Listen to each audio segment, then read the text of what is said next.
Hello dear students, बेटा आज हम क्लास 9th की वर्कशीट 32 डिस्कस करने जा रहे हैं। आज हमारा टॉपिक है प्रोबेबिलिटी, प्रायिकता। तो प्रोबेबिलिटी होती क्या है बेटा, पहले हम उसके बारे में बात करने जा रहे हैं। कुछ स्थिति या आपकी जो सिचुएशंस होती हैं, कुछ इंसिडेंट होते हैं, उनका अनुमान लगाना कि क्या अनुमानित है, क्या संभावनाएं हैं, उनको एक न्यूमेरिकली यानी अनुमान लगा के संख्या के रूप में लिखने को हम क्या बोलते हैं, प्रायिकता। प्रायिकता का हमारा सूत्र फॉर्मूला क्या होता है कि घटना के पक्ष में परिणामों की संख्या बटे में प्रयोग के परिणामों की कुल संख्या, number of outcomes favourable for the event upon में total number of outcomes of the experiment. अब हम बात करते हैं बेटा, एक एग्जाम्पल से इसको हम समझने जा रहे हैं। जैसे कि आप लोग कोई भी शॉपिंग करने जा रही हैं, गर्ल्स, जैसे कि आप अपने लिए कपड़े खरीदने जा रहे हैं या अपने ब्रदर फादर के लिए कपड़े खरीदने जा रहे हैं, तो आपने चूज़ कर लिया कि जो आपको ड्रेस लेनी है वो आपको ब्लू कलर की ड्रेस लेनी है। आप अपना माइंड बना के गए हैं घर से कि हमें जो है वो ब्लू कलर, नीले रंग की ही ड्रेस खरीदनी है। लेकिन जब आप जाते हो तो आपको शॉप पे गए, लेकिन क्या आपको वहाँ पे ब्लू कलर ही मिलेगा? नहीं, आपको वहाँ पे और कलर भी नज़र आएंगे। तो बेटा शॉपकीपर ने आपको 4 ब्लू कलर्स के ड्रेसेस दिखाई, 4 ब्लू कलर ड्रेसेस, और बाकी डिफरेंट कलर आप लगा लीजिए।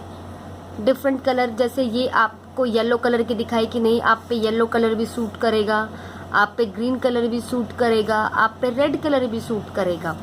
यानी टोटल शॉपकीपर ने आपको कितनी ड्रेसेस दिखाई हैं? 4 + 2 6 + 3 9 9 and 5 14 ड्रेसेस उसने टोटल दिखाई है। यानी इनको हम बोलते हैं टोटल प्रयोग के परिणामों की कुल संख्या। यानी ये कुल संख्या कितनी है? 14। लेकिन आप क्या मन बना कर गए थे कि आपको कैसी ड्रेस लेनी है, किस कलर की ड्रेस लेनी है? 4। तो उन 14 में से जो आपको लेनी है वो कितनी है? 4। यानी ब्लू कलर की आपके पास सिर्फ 4 ही चीजें अवेलेबल है, 4 ही ड्रेस अवेलेबल है। तो इसका मतलब आप जो मन बना के गए थे कि नहीं मुझे तो ब्लू कलर चाहिए, तो आप इन चारों में से कोई ना कोई ड्रेस सेलेक्ट करेंगे। यानी टोटल बेटा आपके पास थी 14 ड्रेसेस, उसमें से आपके पास कितनी ड्रेसेस में से चूज करने का ऑप्शन है? 4। इसको हम स्टैंडर्ड फॉर्म में लिखेंगे, 2 2 जा 4, 2 7 जा 14। तो आपकी ब्लू ड्रेस खरीदने की प्रोबेबिलिटी, प्रायिकता क्या आ गई बेटा? 2/7। इसको ही हम बोलते हैं favourable outcome upon total outcome. इसको थोड़ा सा और शॉर्ट में हम करके लिख लेते हैं। नंबर ऑफ, ये लिखा हुआ है favourable outcomes, number of favourable outcomes upon में टोटल आउटकम्स। यानी आपके फेवर में जो आप खरीदने गए थे उसने कितनी शो करी थी? आपको 4 शो करी थी, और टोटल उसने आपको कितनी ड्रेसेस दिखाई, चाहे वो बाकी कलर की भी थी, तो टोटल उसने आपको दिखाई थी 14। तो ये हमने उदाहरण लिया। इसी तरीके से हम देख सकते हैं कि जब हम एक कॉइन की बात मैं कर रही हूँ बेटा, जब मैं एक कॉइन को उछालती हूँ तो आपकी 2 पॉसिबिलिटी होती है। यानी या तो आपका हेड आएगा, चित हेड, या फिर आपका टेल आएगा, या पट टेल। तो जब आपने एक कॉइन को उछाला तो कुल परिणाम कितने आए? कुल परिणाम यानी टोटल आउटकम, आप बोल सकते हो टोटल आउटकम। तो बेटा जब आपने कॉइन उछाला तो आपको पता नहीं है कि क्या आएगा, यानी हेड भी आ सकता है, टेल भी आ सकता है। तो आपके पास टोटल कितनी पॉसिबिलिटी हो गई? 2। लेकिन मैं कह रही हूँ कि अगर हेड आता है तो आप टॉस जीत जाएंगे। यानी आपके फेवर में कब आएगा? जब कॉइन किस पर आएगा? चित आए। हेड आए तो आप टॉस जीत गए हो, और अगर टेल आता है तो आप टॉस हार गए हो। तो आपके फेवर में कौन सी चीज आएगी? हेड। तो उसमें आप क्या करेंगे? फेवरेबल आउटकम या फिर आप लिख सकते हैं घटना के पक्ष में, घटना के पक्ष में 1। तो चित आने की प्रायिकता, चित probability of getting a head। तो जैसे प्रोबेबिलिटी का मैंने सूत्र बताया, अपॉन में आपका आएगा टोटल, यानी हेड भी आ सकता है, टेल भी आ सकता है, लेकिन मैं क्या चाह रही हूँ, मैं हेड को चाह रही हूँ कि हेड आने की प्रायिकता। तो हेड तो एक ही है दोनों में, तो क्या प्रायिकता आ जाएगी, क्या प्रोबेबिलिटी आ जाएगी बेटा, 1/2, 1/2। ये आपको ध्यान रखना है, जो प्रायिकता होती है, प्रोबेबिलिटी होती है किसी भी घटना की प्रायिकता या प्रोबेबिलिटी हमेशा 0 से बड़ी या उसके बराबर, 0 से या तो बड़ी होगी या उसके बराबर आएगी, और 1 से हमेशा छोटी होगी या 1 के बराबर होगी। अब 0 और 1 कब आएंगे, जैसे कि 0 आपका जो कभी भी ना आए, जैसे कि फरवरी में 31 दिन, तो फरवरी में 31 दिन आने की प्रोबेबिलिटी क्या है, फरवरी में तो 31 दिन कभी होती ही नहीं है, तो वो इम्पॉसिबल इवेंट, असंभव घटना हो जाती है आपकी। और श्योर का मतलब क्या होता है कि जनवरी में 31 दिन आ रहे हैं, ये आपकी श्योरिटी हो गई, यानी पक्का हो गया, तो उस टाइम आपकी प्रोबेबिलिटी आएगी बेटा 1। तो 0 जो चीज कभी नहीं हो सकती, 1 जो चीज हमेशा होगी, जिसको हम यूनिवर्सल ट्रुथ भी बोलते हैं। ठीक है बेटा, तो ये आपका प्रोबेबिलिटी हेड आने की हमने क्या लिखी थी, 1/2। इसी तरीके से मैं बात कर रही हूँ कि अगर मैं 2 कॉइन को टॉस करती हूँ, अगर मैंने 2 कॉइन को टॉस किया, आपके 2 कॉइन है बेटा, ये एक कॉइन ये है, एक कॉइन ये है, इसके ऊपर 1 रुपये कुछ भी लिख लीजिए आप, 1 रुपये 2 रुपये। आप इन दोनों कॉइन को उछालते हो, तो आपके पास पॉसिबल आउटकम्स क्या क्या है, क्या क्या आ सकता है आपका। पहले सिक्के की बात करती हूँ, पहले सिक्के पे हेड आ सकता है। अगर पहले सिक्के पे हेड आया तो दूसरे पे क्या पॉसिबिलिटी है, हेड आ सकता है, यानी चित्त। पहले पे हेड रख लिया, लेकिन दूसरे में क्या आ सकता है, टेल, पट आ सकता है। ऐसे ही पहले सिक्के में मान लो पट आ गया, दूसरे पे चित भी आ सकता है, पहले पे पट आया, दूसरे पे पट भी आ सकता है। तो ये 4 आपकी टोटल पॉसिबिलिटी हो जाएंगी कि ये बेटा मैंने इस तरीके से लिखा है, ये पहले सिक्के को मान रहा है और ये दूसरे सिक्के को मान रहा है। ये पहले सिक्के की जो आउटकम आई है, जो पॉसिबिलिटी, जो संभावना आई है, ये दूसरे की आई है। पहले सिक्के का परिणाम, दूसरे सिक्के का परिणाम, head head head tail tail head. तो टोटल आउटकम्स टोटल कितनी हो गई, 4। अब मैं कह रही हूँ कि दोनों के दोनों चित्त सिर्फ इसी में है, यानी सिर्फ एक में है। तो दोनों के दोनों चित्त आने की प्रायिकता, probability of getting 2 head, probability of getting 2 head, दोनों हेड आने की प्रोबेबिलिटी। तो टोटल आपके पास कितने परिणाम थे, 4 थे। आउटकम टोटल कितनी थी, 4 थी। उनमें से दोनों हेड किस में है, इसमें दोनों हेड नहीं है, इसमें नहीं है, इसमें नहीं है, सिर्फ एक केस में क्या है, दोनों हेड। तो एक ऊपर आ जाएगा आपका, यानी आपके जो फेवर में है, घटना के जो पक्ष में है, 1/4। इसी तरीके से बेटा हम एक पासे की बात करते हैं। एक पासे भी नंबर जो है, डाइस आप बोलते हैं, जो डाइस पे नंबर आप बोलते हो, जो कितने नंबर होते हैं डाइस पे, 1 2 3 4 5 6। अब इसमें से हम बात करते हैं अभाज्य संख्या की। पहले तो अभाज्य संख्या क्या होती है, जो या तो अपने आप से भाग हो या फिर 1 से। ऐसी संख्या जो या तो 1 से डिवाइड होगी या फिर अपने आप से। तो ऐसी कौन कौन सी है, जैसे 2 3 और 5, जिसके केवल 2 गुणनखंड है। 2 गुणनखंड क्या, एक तो वो नंबर और एक 1। तो अभाज्य संख्या इसमें क्या क्या हो गई, 2 3 और 5। इसके बाद मैं बात कर रही हूँ बेटा सम संख्या। अभाज्य संख्या मतलब आपका होता है प्राइम नंबर। ऐसे नंबर जिसके एग्जैक्टली 2 फैक्टर होते हैं, ऐसे नंबर जिसके एग्जैक्टली 2 फैक्टर होते हैं, 1 एंड द नंबर इटसेल्फ। इसके बाद सम संख्या की हम बात कर रहे हैं। सम संख्या बेटा आपका होता है इवन नंबर, वो नंबर जो 2 से भाग होते हैं। तो 2 से भाग होने वाले कौन कौन से नंबर है? 2, 4 और 6। 2, 4 और 6। इसके बाद मैं बात कर रही हूँ विषम संख्या। विषम संख्या ओड नंबर जो 2 से भाग नहीं होते। अब 2 से भाग कौन कौन से नहीं होते हैं? 1, 3 और 5। 1, 3 और 5।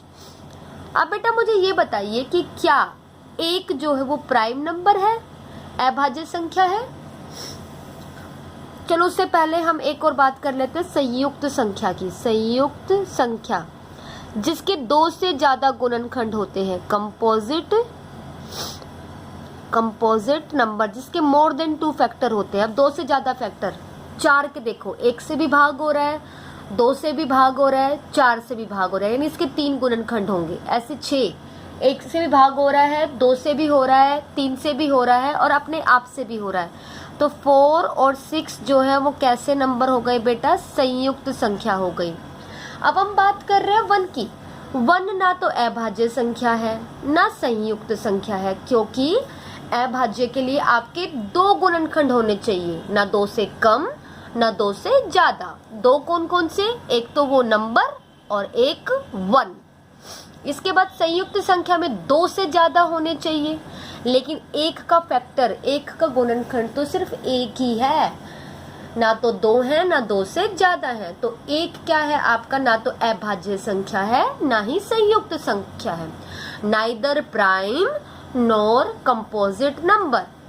तो ये आपका प्रोबेबिलिटी का था बेटा कि टोटल आउटकम्स तो आपका नीचे आएगा अपोन में, और ऊपर आपका आएगा फेवरेबल आउटकम, यानी जो चीज आप चाह रहे हो। अब हम क्वेश्चन पे आते हैं। जैसे ये देखिए पहला ही क्वेश्चन है, इन्होंने पहले क्वेश्चन में क्या बोला है? 2 सिक्कों को एक साथ उछालने पर आने वाले संभावित परिणामों को लिखिए। इससे पहले एक और चीज रह गई है, समसंभावित। समसंभावित इंग्लिश में बोलते हैं इसको इक्वल लाइकली। अब इसमें देखिए बेटा इक्वल लाइकली यानी समसंभावित का मतलब क्या है कि अगर एक बक्से में 4 लाल गेंदे हैं, एक बक्से में 4 लाल गेंदे हैं और 2 पीली गेंदे हैं, तो टोटल आपको पता है कितनी है? 6 गेंदे हैं।